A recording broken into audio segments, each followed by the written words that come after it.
तो आज हम सुनेंगे कार्तिक मास की कथा का 23वां अध्याय। नारद जी बोले, हे राजन, यही कारण है कि कार्तिक मास के व्रत उद्यापन में तुलसी की जड़ में भगवान विष्णु की पूजा की जाती है। तुलसी भगवान विष्णु को अधिक प्रीति प्रदान करने वाली मानी गई है। राजन, जिसके घर में तुलसी वन है वह घर तीर्थ स्वरूप है, वहाँ यमराज के दूत नहीं आते। तुलसी का पौधा सदैव सभी पापों का नाश करने वाला तथा अभिष्ट कामनाओं को देने वाला है। जो श्रेष्ठ मनुष्य तुलसी का पौधा लगाते हैं वे यमराज को नहीं देखते।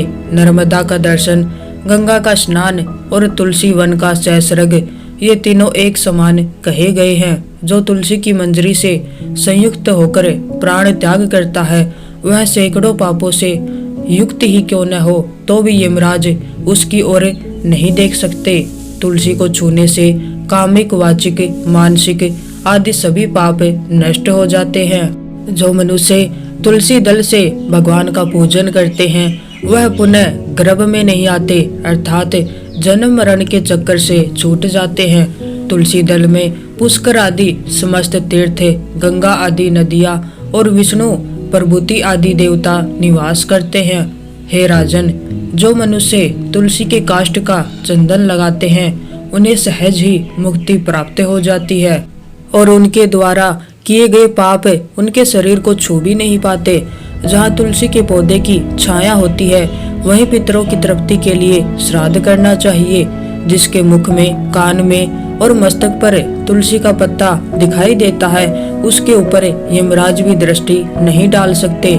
फिर दूतों की तो बात ही क्या है। जो प्रतिदिन आदर पूर्वक तुलसी की महिमा सुनता है वह सब पापों से मुक्त हो ब्रह्मलोक को जाता है। इसी प्रकार आंवले का महान वृक्ष सभी पापों का नाश करने वाला है। आंवले का वृक्ष भगवान विष्णु को प्रिय है। इसके स्मरण मात्र से ही मनुष्य को गोदान का फल मिलता है। जो मनुष्य कार्तिक में आंवले के वन में भगवान विष्णु की पूजा तथा आंवले की छाया में भोजन करता है उसके भी पाप नष्ट हो जाते हैं। आंवले की छाया में मनुष्य जो भी पुण्य करता है वह कोटि गुना हो जाता है। जो मनुष्य आंवले की छाया के नीचे कार्तिक में ब्राह्मण दंपति को एक बार भी भोजन देकर स्वयं भोजन करता है वह अन्न दोष से मुक्त हो जाता है। लक्ष्मी प्राप्ति की इच्छा रखने वाले मनुष्य को सदैव आंवले से स्नान करना चाहिए। नवमी, अमावस्या, सप्तमी, संक्रांति, रविवार, चंद्र ग्रहण तथा सूर्य ग्रहण के दिन आंवले से स्नान नहीं करना चाहिए। जो मनुष्य आंवले की छाया में बैठकर पिंडदान करता है उसके पितर भगवान विष्णु के प्रसाद से मोक्ष को प्राप्त होते हैं। जो मनुष्य आंवले के फल और तुलसी दल को पानी में मिलाकर स्नान करता है उसे गंगा स्नान का फल मिलता है। जो मनुष्य आंवले के पत्तों और फलों से देवताओं का पूजन करता है उसे स्वर्ण मणि और मोतियों द्वारा पूजन का फल प्राप्त होता है। कार्तिक मास में जब सूर्य तुला राशि में होता है तब सभी तीर्थ, ऋषि, देवता और सभी यज्ञ आंवले के वृक्ष में वास करते हैं। जो मनुष्य द्वादशी तिथि को तुलसी दल और कार्तिक में आंवले की छाया में बैठकर भोजन करता है उसके 1 वर्ष तक अन्न संसर्ग से उत्पन्न हुए पापों का नाश हो जाता है। जो मनुष्य कार्तिक में आंवले की जड़ में विष्णु जी का पूजन करता है उसे श्री विष्णु क्षेत्रों के पूजन का फल प्राप्त होता है। आंवले और तुलसी की महत्ता का वर्णन करने में श्री ब्रह्मा जी भी समर्थ नहीं हैं। इसलिए दात्री और तुलसी जी की जन्म कथा सुनने से मनुष्य अपने वंश सहित भक्ति को पाता है। श्री नाभादास जी ने भक्तों की माला अर्थात भक्तमाल की रचना की। अब माला का सुमेरु का चयन करना कठिन हो गया। किस संत को सुमेरु बनाए इस बात का निर्णय कठिन हो रहा था। पूज्य श्री अग्र देवाचार्य जी के चरणों में प्रार्थना करने पर उन्होंने प्रेरणा दी कि वृंदावन में भंडारा करो और संतों का उत्सव करो। उसी भंडारे उत्सव में कोई न कोई संत सुमेरु के रूप में प्राप्त हो जाएंगे। सभी तीर्थ धामों में संतों को कृपा पूर्वक भंडारे में पधारने का निमंत्रण भेजा गया। काशी में 80 घाट पर श्री तुलसीदास जी को भी निमंत्रण पहुंचा था, परंतु उस समय वे काशी में नहीं थे। उस समय वे भारत के तत्कालीन बादशाह अकबर के आमंत्रण पर दिल्ली पधारे थे। दिल्ली से लौटते समय गोस्वामी तुलसीदास जी वृंदावन दर्शन के लिए पहुंचे। वे श्री वृंदावन में काली दह के समीप श्री राम गुलेला नामक स्थान पर ठहर गए। श्री नाभा जी का भंडारे में पधारना अति आवश्यक जानकर गोपेश्वर महादेव ने प्रत्यक्ष दर्शन देकर गोस्वामी जी से भंडारे में जाकर संतों के दर्शन करने का अनुरोध किया। गोस्वामी जी भगवान शंकर की आज्ञा पाकर भंडारे में पधारे। गोस्वामी जी जब वहां पहुंचे उस समय संतों की पंगत बैठ चुकी थी। स्थान पूरा भरा हुआ था। स्थान पर बैठने की कोई जगह बची नहीं थी। तुलसीदास उस स्थान पर बैठ गए जहां पूज्य पाद संतों के पाद तृण यानी कि जूतियां रखी हुई थी। परोसने वाले ने उन्हें पत्तल दी और उसमें सब्जियां व पूरियां परोस दी। कुछ देर बाद सेवक खीर लेकर आया। सेवक ने पूछा, महाराज आपका पात्र कहाँ है? खीर किस पात्र में परोसी जाए? तुलसीदास जी ने एक संत की ज्योति हाथों में लेकर कहा, इसमें परोस दो खीर। यह सुनते ही खीर परोसने वाला क्रोधित हो उठा। बोला, अरे राम राम, कैसा साधु है जो कमंडल नहीं लाया खीर पाने के लिए। अपना पात्र लाओ, पागल हो गए हो जो इस ज्योति में खीर लोगे। शोर सुनाई देने पर नाभादास जी वहां पर दौड़ कर आए।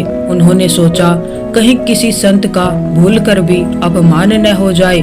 नाभादास जी यह बात नहीं जानते थे कि तुलसीदास जी वृंदावन पधारे हुए हैं। उस समय संत समाज में गोस्वामी जी का नाम बहुत प्रसिद्ध था। यदि वे अपना परिचय पहले देते तो उन्हें सिंहासन पर बिठाया जाता, परंतु धन्य है गोस्वामी जी का दैन्य। नाभादास जी ने पूछा, संत भगवान, आप संत की ज्योति में खीर क्यों बहाना चाहते हैं? यह प्रश्न सुनते ही गोस्वामी जी के नेत्र भर आए। उन्होंने उत्तर दिया, परोसने वाले सेवक ने कहा कि खीर पाने के लिए पात्र लाओ। संत भगवान की ज्योति से उत्तम पात्र और कौन सा हो सकता है? जीव के कल्याण का सरल श्रेष्ठ साधन है कि उसे अकिंचन भक्त की चरण रज प्राप्त हो जाए। प्रहलाद जी ने कहा है, न अपने आप बुद्धि भगवान में लगती है और न किसी के द्वारा प्रेरित किए जाने पर लगती है। तब तक बुद्धि भगवान में नहीं लगती जब तक किसी अकिंचन प्रेमी रसिक भक्त की चरण रज मस्तक पर धारण नहीं की जाती। यह ज्योति परम भाग्यशालिनी है। इस ज्योति को न जाने कितने समय से संत के चरण की रज लगती आई है और केवल संत चरण रज ही नहीं अपितु पवित्र ब्रिज रज इस ज्योति पर लगी है। यह रज खीर के साथ शरीर के अंदर जाएगी तो हमारा अंतःकरण पवित्र हो जाएगा। संत की चरण रज में ऐसी श्रद्धा देखकर नाभा जी के नेत्र भर आए। उन्होंने नेत्र बंद करके देखा तो जान गए कि यह तो भक्त चरित्र प्रकट करते समय भक्त माल लेखन के समय हमारे ध्यान में पधारे हुए महापुरुष हैं। नाभा जी ने प्रणाम करके कहा, आप तो गोस्वामी श्री तुलसीदास जी हैं, हम पहचान नहीं पाए। गोस्वामी जी ने कहा, हाँ, संत समाज में दास को इसी नाम से जाना जाता है। परोसने वाले सेवक ने तुलसीदास जी के चरणों में गिरकर क्षमा याचना की। सभी संतों ने गोस्वामी जी की अद्भुत दीनता को प्रणाम किया। इसके बाद श्री नाभादास जी ने गोस्वामी तुलसीदास जी को सिंहासन पर विराजमान करके पूजन किया और कहा कि इतने बड़े महापुरुष होने पर भी ऐसी दीनता जिनके हृदय में है, संतों के प्रति ऐसी श्रद्धा जिनके हृदय में है, वे महात्मा ही भक्तमाल के सुमेरु हो सकते हैं। संतों की उपस्थिति में नाभादास जी ने पूज्य पाद गोस्वामी तुलसीदास जी को भक्तमाल सुमेरु के रूप में स्वीकार किया। जो भक्तमाल की प्राचीन पांडुलिपियां जो हैं, उनमें श्री तुलसीदास जी के कवित्त के ऊपर लिखा है, भक्तमाल सुमेरु श्री गोस्वामी तुलसीदास जी महाराज। एक बार तुलसीदास जी भगवान का दर्शन करने के लिए श्री जगन्नाथ पुरी गए। मंदिर में भक्तों की भीड़ देखकर प्रसन्न मन से अंदर प्रविष्ट हुए। जगन्नाथ धाम में जगन्नाथ जी का दर्शन करते ही वे निराश हो गए और विचार करने लगे कि यह बिना हाथ पांव वाले लकड़े का विग्रह हमारा इष्ट नहीं हो सकता। हमारे इष्ट के हाथ में तो धनुष बाण है, वक्ष स्थल सिंह जैसा चौड़ा है, लंबी भुजाएं हैं। बाहर निकलकर दूर एक वृक्ष के तले बैठ गए। सोचने लगे कि इतनी दूर आना व्यर्थ हुआ। क्या गोलाकार नेत्रों वाला हस्तपाद विहीन दारूदेव मेरा राम हो सकता है? कदापि नहीं। रात्रि हो गई। भूख प्यास के मारे तुलसीदास जी बहुत शर्मित हो गए। अचानक एक आहट हुई। वे ध्यान से सुनने लगे। अरे बाबा, तुलसीदास कौन है? तुलसीदास कौन है? एक बालक हाथों में प्रसाद बात की थाली लिए पुकार रहा था। तभी आप उठते हुए बोले, मैं ही तुलसीदास हूँ, कहो क्या बात है? बालक ने कहा, आप यहाँ हैं, मैं बड़ी देर से आपको खोज रहा हूँ। बालक ने कहा, जगन्नाथ जी ने आपके लिए प्रसाद भेजा है। तुलसीदास बोले, कृपा करके आप इसे वापस ले जाएं। बालक ने कहा, आश्चर्य की बात है, जगन्नाथ का बात पाने दूर दूर से लोग आते हैं। कितने भगत तरसते हैं इस प्रसाद को पाने के लिए, और आप अस्वीकार कर रहे हैं, ऐसा क्यों? तुलसीदास बोले, मैं बिना अपने इष्ट को भोग लगाए कुछ ग्रहण नहीं करता। फिर यह जगन्नाथ का झूठा प्रसाद जिसे मैं अपने इष्ट को समर्पित न कर सकूं, इसका भोग मैं श्री राम को कैसे लगाऊं? बालक ने मुस्कुराते हुए कहा, बाबा, आपके इष्ट ने ही तो भेजा है। तुलसीदास बोले, यह हस्तपाद विहीन दारू मूर्ति मेरा इष्ट नहीं हो सकते। बालक ने कहा कि आपने श्री रामचरितमानस में इसी रूप का तो वर्णन किया है। बिनु पद चलई सुने बिनु काना, कर बिनु करम करे विधि नाना, आनन रहित सकल रस भोगी, बिनु बानी बक्ता बड़ जोगी। यह बात सुनते ही तुलसीदास के नेत्रों से अश्रुधारा बहने लगी। मौन हो गए। थाल रखकर बालक यह कहकर अदृश्य हो गया कि मैं ही राम हूँ। मेरे मंदिर के चारों द्वारों पर हनुमान का पहरा है। विभीषण नित्य मेरे दर्शन को आता है। कल प्रातः तुम भी आकर दर्शन कर लेना। तुलसीदास जी ने बड़े प्रेम से प्रसाद ग्रहण किया। प्रातः मंदिर में उन्हें जगन्नाथ, बलभद्र और सुभद्रा के स्थान पर श्री राम, लक्ष्मण एवं जानकी के भव्य दर्शन हुए। भगवान ने भक्त की इच्छा पूरी की। जिस स्थान पर तुलसीदास जी ने रात्रि व्यतीत की थी, वह स्थान तुलसी चौरा नाम से विख्यात हुआ। वहां पर तुलसीदास जी की पीठ बड़छताब मठ के नाम से प्रतिष्ठित है। तो ये अध्याय अगर आपको अच्छा लगा हो तो वीडियो को लाइक करें और चैनल